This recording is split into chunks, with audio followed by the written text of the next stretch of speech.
Hi friends, दी भीमा पहल में आप सभी को स्वागत है। आज मैं आप लोग के सामने भारतीय राज व्यवस्था इंडियन पॉलिटी का चैप्टर 1 आप लोग के सामने डिस्कस करूंगा।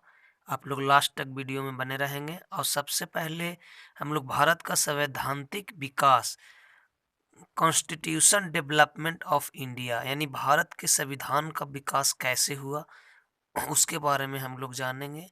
और ये जो भी क्वेश्चन है सब एनसीईआरटी से आधारित।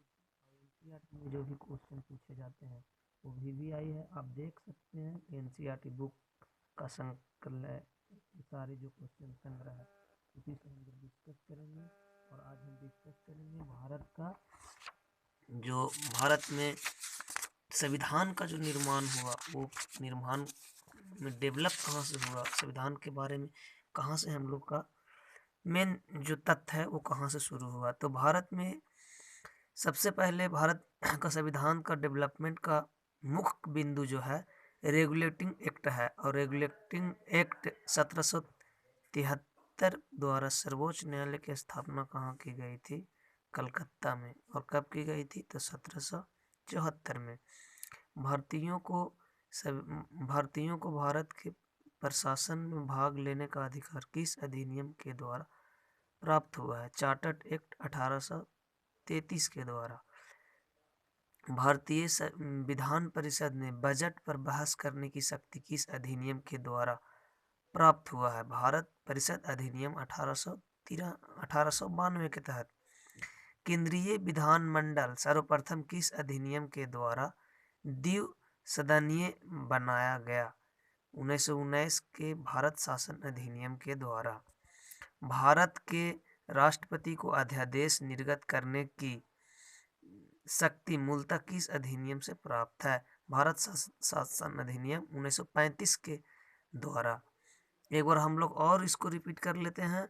क्वेश्चन इस तरह से पूछा जाएगा कि रेगुलेटिंग एक्ट 1773 द्वारा सर्वोच्च न्यायालय की स्थापना कहाँ की गई थी?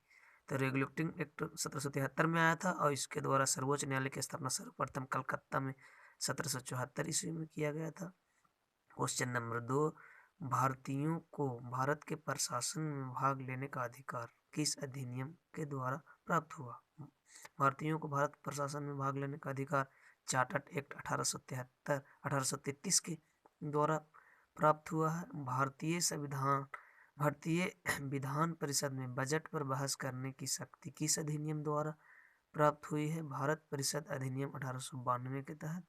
केंद्रीय विधानमंडल सर्वप्रथम किस अधिनियम के द्वारा द्विसदनीय बनाया गया? 1919 के भारत शासन अधिनियम के द्वारा। भारत के राष्ट्रपति को अध्यादेश निर्गत करने की शक्ति मूलतः किस अधिनियम से प्रेरित है? तो राष्ट्रपति को अध्यादेश निर्गत करने की शक्ति जो है ये भारत शासन अधिनियम 1935 के तहत है। अब आगे हम लोग चलते हैं। अखिल भारतीय संघ स्थापित करने का प्रावधान किस अधिनियम में किया गया? भारत शासन अधिनियम 1935 में। भारत के संविधान में केंद्र और राज्यों के मध्य किया गया शक्तियों का विभाजन भारत सरकार अधिनियम 1935 पर आधारित है। यानी भारत सरकार अधिनियम 1935 बहुत ही इम्पोर्टेंट है। इसके द्वारा बहुत से संविधान के काम के मुख्य बिंदु इसी अधिनियम से जोड़ा गया है। यानी भारत के संविधान के केंद्र और राज्यों के मध्य जो शक्तियों के विभाजन हुआ है वो भारत सरकार अधिनियम 1935 से ही ये शक्तियों का विभाजन हुआ है। भारत सरकार केंद्र और राज्य के बीच जो शक्ति का विभाजन है वो भारत सरकार अधिनियम 1935 पर ही आधारित है। एक निर्वाचित संविधान सभा द्वारा भारत के संविधान का निर्माण करने का प्रस्ताव किसके द्वारा किया गया था? एक क्रिस मिशन के द्वारा प्रस्ताव किया गया था। किस निर्वाचन संविधान द्वारा भारत के संविधान का निर्माण करने का प्रस्ताव किसके द्वारा किया गया था? तो क्रिप्स मिशन के द्वारा। भारतीय संविधान सभा का गठन किसके द्वारा किया गया था? कैबिनेट मिशन 1946 के अंतर्गत भारतीय संविधान का गठन किया गया था। कैबिनेट मिशन द्वारा प्रस्तुत योजना के अनुसार संविधान सभा के प्रांतों के प्रतिनिधियों का निर्वाचन के अनुपात में क्या थी, यानी उसकी संख्या कैबिनेट मिशन क्या रखा था, तो 10 लाख की जनसंख्या पर एक सदस्य होगा। भारतीय संविधान का निर्माण करने वाली संविधान सभा के सदस्यों का चुनाव किसके द्वारा किया गया था। भारतीय संविधान में निर्माण करने वाली संविधान सभा के सदस्यों के चुनाव किसके द्वारा किया गया था, तो विभिन्न प्रांतों के विधान सभाओं के द्वारा ये काम किया गया था। आप यहाँ पर हम लोग देख सकते हैं जो मुख्य बिंदु है, ईस्ट इंडिया कंपनी के अंतर्गत क्या क्या आए और भारत का संवैधानिक विकास में ईस्ट इंडिया कंपनी का क्या भूमिका है, और जो है क्रिप्स क्राउन, ब्रिटिश क्राउन के अंतर्गत उनकी क्या भूमिका है। तो ईस्ट इंडिया कंपनी के अंतर्गत जो संविधान, भारत का संविधान का विकास का मुख्य कारण, दो कारण रहे हैं। भारत का संवैधानिक विकास का जो महत्वपूर्ण दो कारण है, ईस्ट इंडिया कंपनी के अंतर्गत और ब्रिटिश क्राउन के अंतर्गत। तो ईस्ट इंडिया के अंतर्गत रेगुलेटिंग एक्ट 1773 आया, east India act 1784, chartered act 1793, chartered act 1813, chartered act 1833, chartered act 1853 और ब्रिटिश क्राउन के अंतर्गत में भारत शासन अधिनियम 1858, भारत परिषद अधिनियम 1861, भारत परिषद अधिनियम 1892, भारत परिषद अधिनियम 1919, भारत शासन अधिनियम 1919, जो कि भारत शासन अधिनियम भी VVI है, और जो सबसे VVI है भारत शासन अधिनियम 1935, और लास्ट हो गया भारत स्वतंत्रता अधिनियम 1947। इसके अंतर्गत भारत हमारा स्वतंत्र हो गया। केंद्र में द्वैध शासन व्यवस्था किस अधिनियम, केंद्र में जो द्वैध शासन, दोहरी शासन जो लगाया था, भारत शासन अधिनियम 1935 के तहत। ब्रिटिश भारत के किस अधिनियम में संघीय शासन का प्रावधान था, भारत शासन अधिनियम 1935। भारत शासन अधिनियम 1919 की समीक्षा करने के लिए वर्ष 1927 में साइमन्स कमीशन का गठन किया गया था। साइमन्स कमीशन का गठन कब किया गया था, तो साइमन्स कमीशन का गठन हुआ था 1927 में, और किसकी समीक्षा करने के लिए, तो भारत शासन अधिनियम 1919 की समीक्षा करने के लिए 1927 में साइमन्स कमीशन का गठन किया गया था। यहाँ पर आप जो VVI है वो आप देख सकते हैं क्वेश्चन। अंतरिम सरकार जो कि वर्ष 1946 ईस्वी में जो गठित हुआ था, सब जो हमारे नेताओं के पास जो पद थे, अंतरिम सरकार था। जवाहरलाल नेहरू के अंतर जो विभाग था, राष्ट्रमंडल से संबंधित तथा विदेशी मामले के बारे में था। सरदार वल्लभ भाई पटेल गृह, सूचना एवं प्रसारण मंत्री थे। डॉक्टर राजेंद्र प्रसाद खाद्य एवं कृषि, जॉन मथाई उद्योग एवं नागरिक आपूर्ति मंत्री थे। जगजीवन राम श्रम मंत्री थे। सरदार बलदेव सिंह के पास रक्षा विभाग था, और लियाकत अली खान वित्त मंत्रालय था, और CR गोपालचारी यानी चक्रवर्ती गोपालचारी के पास शिक्षा एवं कला विभाग था। चलिए नेक्स्ट हम लोग आगे बढ़ते हैं।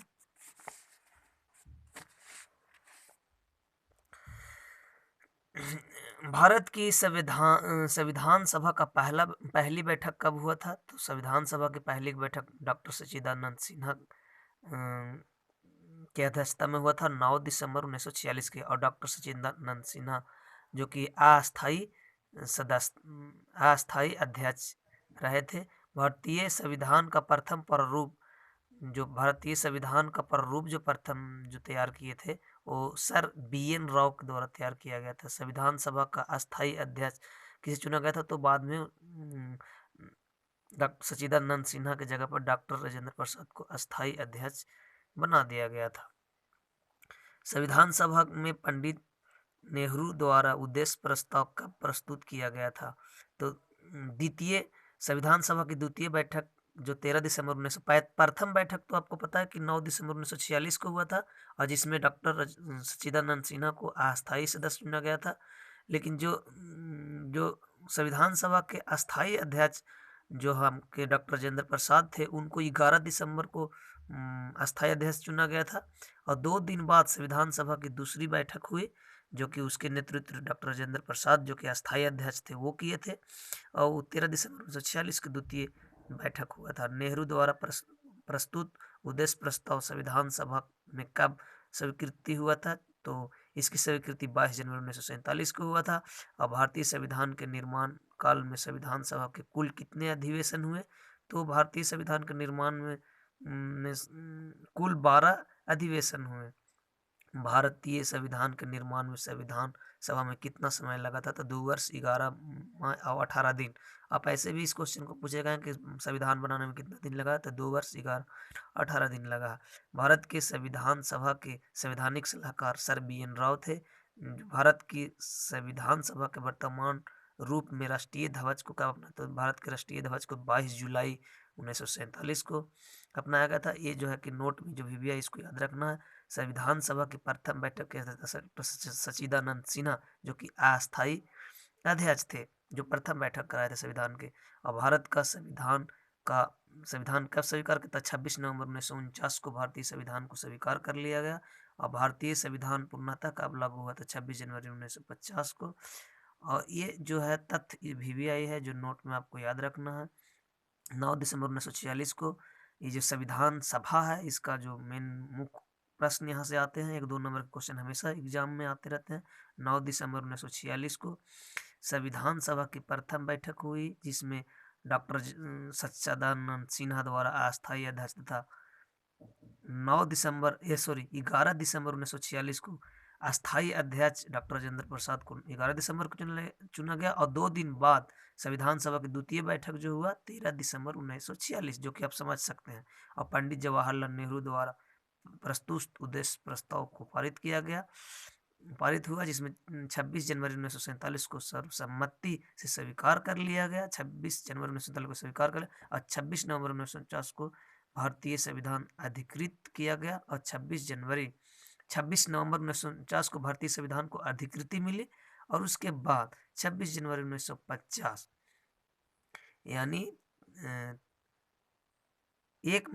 यानी लगभग नवंबर दिसंबर जनवरी 2 महीने के बाद इस 26 जनवरी 1950 को पूर्ण रूप से इसे पूरे देश में लागू कर दिया गया।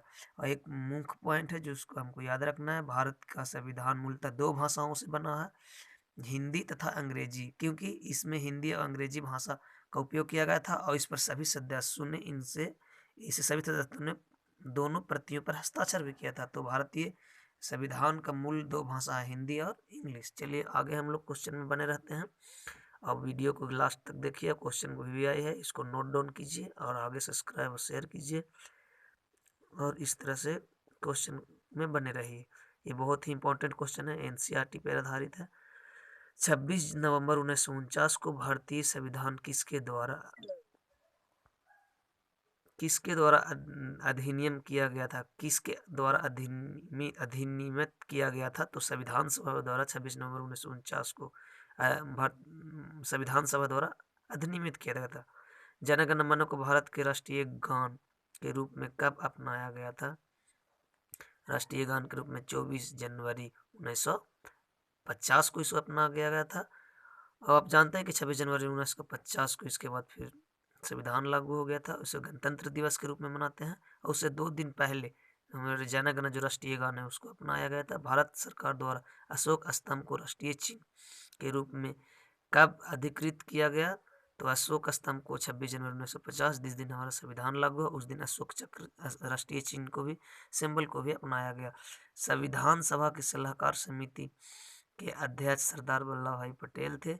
संविधान सभा की झंडा समिति के अध्यक्ष कौन थे? डॉक्टर राजेंद्र प्रसाद। प्रमुख समितियां एवं उनके उद्देश्य: संघ शक्ति समिति पंडित जवाहरलाल नेहरू, संघीय संविधान समिति पंडित जवाहरलाल नेहरू, प्रांतीय संविधान समिति सरदार वल्लभ भाई पटेल। प्रमुख समितियां उनके अध्यक्ष, ये बहुत ही इंपॉर्टेंट है, आपको याद रखना होगा कि संघ शक्ति और संघीय संविधान समिति के अध्यक्ष पंडित जवाहरलाल नेहरू हैं। और प्रांतीय संविधान कहेगा तो प्रांत यानी जो छोटे छोटे प्रांत थे उसका संविधान समिति के अध्यक्ष सरदार वल्लभ भाई पटेल थे। प्रारूप समिति कहेगा था डॉक्टर भीमराव अम्बेडकर, जो कि संविधान बनाने में प्रारूप उन्हीं के द्वारा तैयार किया गया था। मौलिक अधिकार अल्पसंख्यक संबंधी परामर्श सरदार वल्लभ भाई पटेल।